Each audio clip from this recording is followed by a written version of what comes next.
Ellen White foi testada e aprovada. O quê? Ellen White foi testada e aprovada. Quando Ellen G. White começou a ter visões entre 1844 e 45, a Igreja Adventista não existia.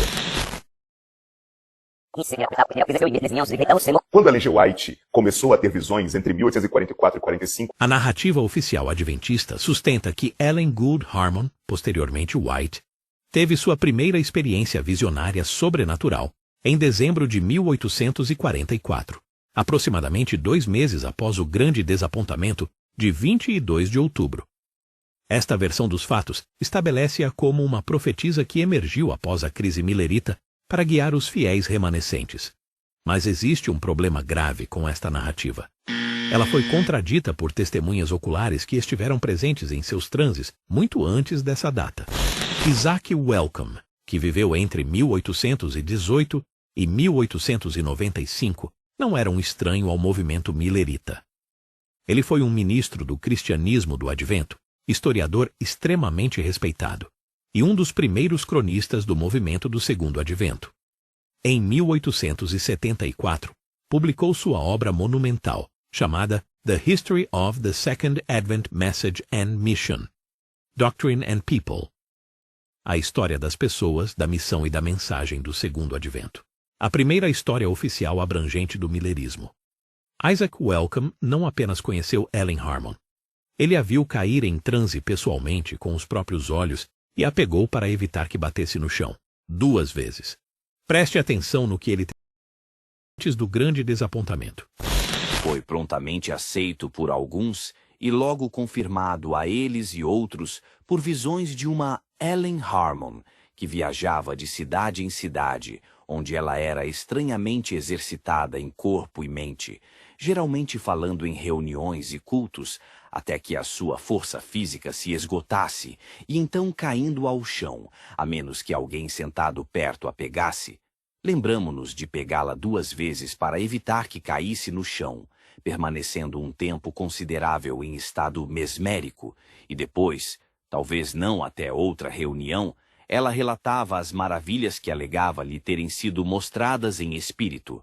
Estas foram subsequentemente chamadas de visões. Nós a vimos em Poland, Portland, Topsham e Brunswick durante o início desta carreira, e frequentemente a ouvimos falar, e várias vezes a vimos cair, e a ouvimos relatar maravilhas que ela dizia que seu Pai Celestial lhe permitira ver.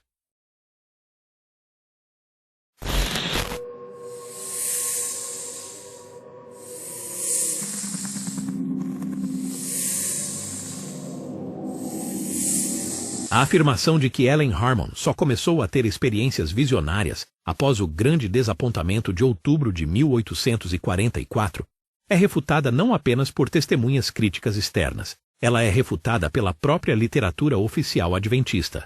Arthur Lacey White, neto de Ellen e biógrafo oficial da denominação, documenta isso em sua obra Ellen White, The Early Years, volume 1.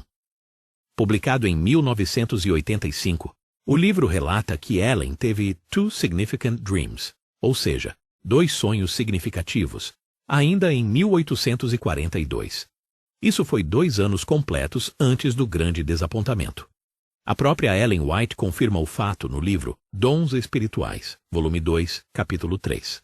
Lá, ela declara explicitamente: em 1842, eu assistia constantemente às reuniões do Segundo Advento em Portland. Ela descreve 2 sonhos que recebeu naquele ano, incluindo o famoso sonho do cordão verde. Nesse sonho, um guia celestial a convertido até Jesus e lhe entregou um cordão verde enrolado, simbolizando a fé. Ellen escreveu: este sonho me deu uma leve esperança em meu desespero. Aquele cordão verde representava a fé. No livro Early Writings, ela reitera o ocorrido dizendo: tive então 2 sonhos que me deram um tênue raio de luz e esperança. Isso situa as experiências explicitamente antes de dezembro de 1844. Portanto, quando os apologistas adventistas afirmam que as experiências visionárias de Ellen White surgiram apenas em dezembro de 1844, eles entram em contradição. Eles contradizem não apenas o historiador crítico Isaac Wellcome, mas também os próprios escritos autobiográficos de Ellen White e a biografia oficial escrita por seu neto Arthur White. Fontes estas que a Igreja Adventista do Sétimo Dia considera autorizadas e inspiradas.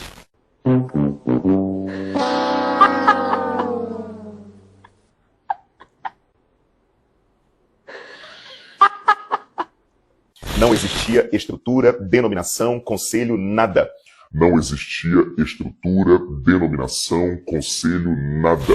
É comovente ver o malabarismo retórico de certos apologistas de fim de semana. Dizer que a Igreja Adventista do Sétimo Dia não existia em 1844 ou 1845 porque não tinha firma reconhecida no cartório, nem CNPJ, é um fato burocrático, claro. Mas o que eles tentam esconder com essa cortina de fumaça jurídica é um detalhe teológico irrelevante. A própria denominação afirma que o espírito de profecia, a suposta marca registrada da Igreja Verdadeira, baixou na Terra em dezembro de 1844. A lógica deles é fascinante. Aparentemente, o Espírito Santo fica aguardando a papelada da burocracia estatal para validar um dom espiritual. Eles tentam distrair você com a data de fundação institucional em 1863, mas esquecem de mencionar que, segundo a própria teologia deles, a identidade profética do movimento, o tal Testemunho de Jesus, já estava operando a todo vapor em Ellen White desde 1844. Ora, se o espírito de profecia é o DNA da Igreja remanescente, e esse DNA já estava ativo em 1844, então a criança já tinha nascido e estava chorando no berço, mesmo que os pais só tenham ido ao cartório registrá-la em 1863. Tentar negar a existência do movimento em 1844, usando a falta de CNPJ, é uma tentativa amadora de ilusionismo que subestima a inteligência até dos próprios adventistas. Afinal, Ellen White não virou profetisa retroativamente quando assinaram a papelada. Segundo eles, ela já estava conectada ao Wi-Fi celestial, quase 2 décadas antes. Para provar que a própria Igreja Adventista do Sétimo Dia, IASD, declara que o dom profético, o início do espírito de profecia, em Ellen White, se manifestou em 1844. Basta consultar a obra mais básica da autora, publicada pela editora oficial da Igreja.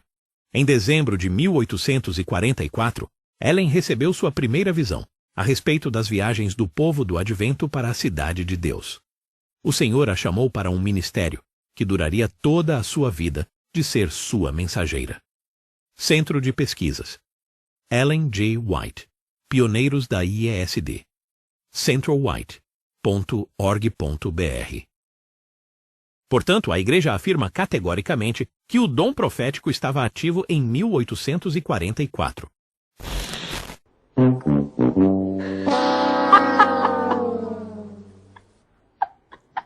Então, quem testou ela? Pregadores metodistas, batistas, congregacionais, milleritas como Josiah Litch, F. B. Ham, Joseph Bates, Iran Edson, Charles Fitt e outros protestantes históricos. Eles fizeram isso aplicando os testes clássicos como coerência bíblica, consistência moral, frutos, comprimento e Cristo no centro. Tudo isso antes de surgir uma igreja adventista. Outro dado interessante é que médicos e céticos seculares também examinaram L.G. White. Eles analisaram com base em o seu estado mental, respiração, lucidez, física durante as visões, equilíbrio muscular e possíveis sinais de histeria ou epilepsia. A conclusão dos médicos foi nenhum sinal de histeria, nenhum traço de epilepsia, nenhuma fraude. Tudo isso mesmo antes de muitas pessoas virarem adventistas do sétimo dia. E Ellen G. White, ela nunca fugiu de exame nenhum. Pelo contrário, se submeteu a todos. Outro fator importante é o tempo. Ellen White escreveu por mais de 70 anos. Se ela fosse falsa, seria impossível manter coerência doutrinária, exaltação a Cristo, precisão, ausência de contradições graves, frutos espirituais contínuos e a reforma moral e de saúde. O tempo é o maior teste e ela passou.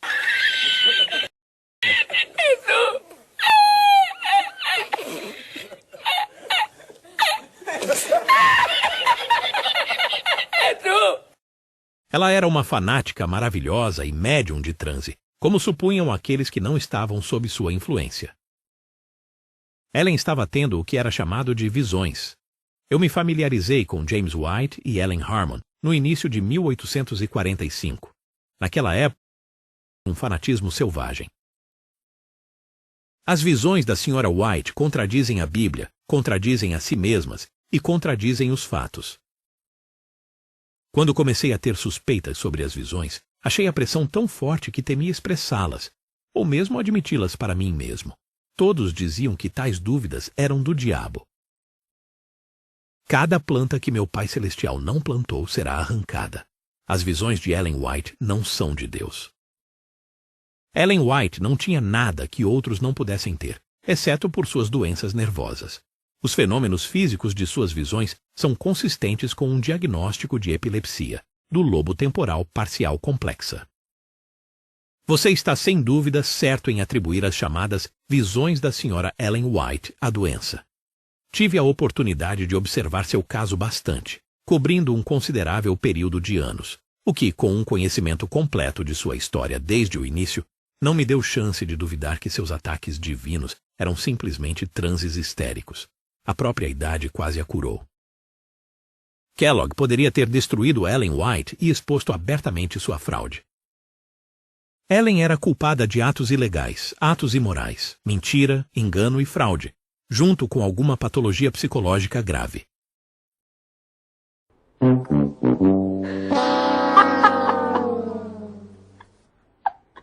Até hoje, mais de 800 declarações de médicos, testemunhas, ex-pastores e ministros, pessoas de convivência próxima, assistentes literárias e empresários confirmam que, ao longo de sua vida, Ellen G. White apresentou patologias graves de ordem mental, emocional e um narcisismo crônico, por meio dos quais se colocava como centro das atenções e como eixo exclusivo da revelação divina.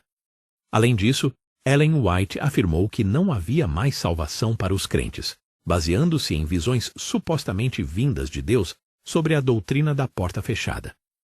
Defendeu também a ideia falsa de que Cristo só teria entrado no santuário celestial em 1844, contrariando diretamente as Escrituras. Todas as suas profecias falharam, e ela própria escondeu suas contradições, erros e predições falsas, chegando ainda a declarar que estaria viva quando Jesus voltasse, algo que obviamente não se cumpriu. Ellen G. White tornou-se, assim, uma das maiores fraudes religiosas do século XIX, especialmente no contexto das seitas apocalípticas norte-americanas. Sua trajetória é marcada por erros doutrinários, manipulação espiritual e afirmações que jamais resistiram à verificação histórica, bíblica ou factual.